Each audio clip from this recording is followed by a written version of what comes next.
Ladies and gentlemen, welcome. Today we're going to work with autoconf and automake to build a basic C++ project. Both of these systems have been around for more than 20 years, so there are quite a few details to work with, but bear with me. Let's get going. Let's look at the directory structure of my program project. As you can see, the main file is under source directory, and we have two libraries. One of them is again under source directory, and the other one is under my ink directory.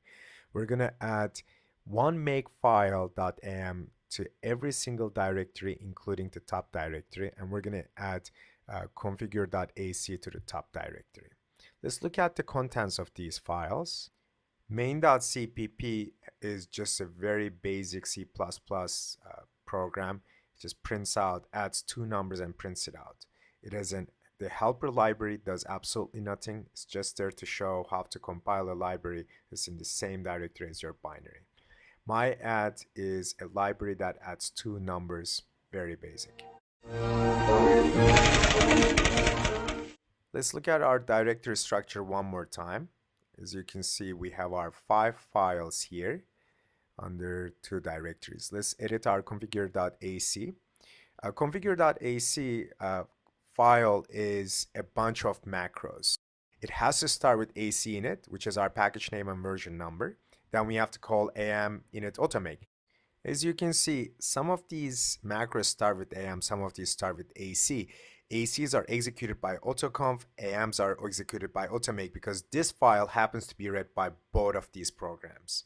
Let's go ahead and put AC prog ranlib because we have libraries. Let's check for a C++ compiler with this macro, and then AC underscore prog underscore cxx actually sets the C++ compiler. Now let's go ahead and specify where the make files should be produced. These are exactly the same locations as where our makefile.ins are going to be and where our makefile.ams are. This is one of the not so exciting features of automake autoconf system. It's error prone, it's labor intensive, it's read by both files, so it's not a very clean design at all. With AC underscore output, we finish this file. Let's go ahead and edit our top directory makefile.am. We're not going to follow GNU file setup, so automake options are going to be foreign. We specify our subdirectories my ink and source. Let's go ahead and then do our makefile.am under our source directory. Bin programs is equal to main. That's the name of our binary, main. And main binary's sources are main.cpp. Main depends on a library which is under the same directory as main, so we can specify it in this make file, and it's a no install library, which means it's not going to be installed to the user's computer. It's called libhelper.a. I could have named it anything, and libhelper.a sources is helper.cpp. As you see, I replaced the period with underscore. Then we have to specify the libraries that main depends on.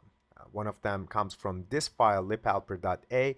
The other one comes from the other directory, my ink directory, so I have to specify exactly where it's going to be.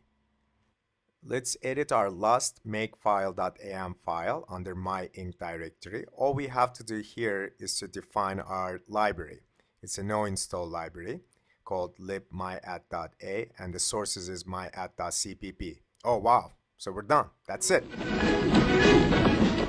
Let's go to the command line and run autoconf. There is a problem here. Let's try to run automake.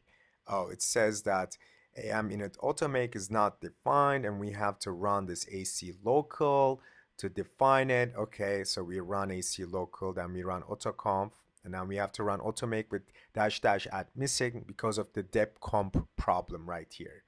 Then I tried running configure and it didn't work because C++ compiler cannot create executable. This happens because when you install Xcode to your Mac, before you can use the compiler, you need to read the license and agree to it. The way to do that is you type sudo gcc-v, read it, agree it, and you're done. Let's check with gcc-v. Seems like it's working. Let's rerun configure and let's run make. And we're done. Let's look at the directory structure. I can see our main binary right there. And let's run main. Yes, we can see the addition. There are a lot of files that autoconf and automake creates. This is why we wanted to keep our sources in separate directories and not keep them at the top directory. I have this whole project on GitHub as a link under this video. You can download it and use it as a base to your projects.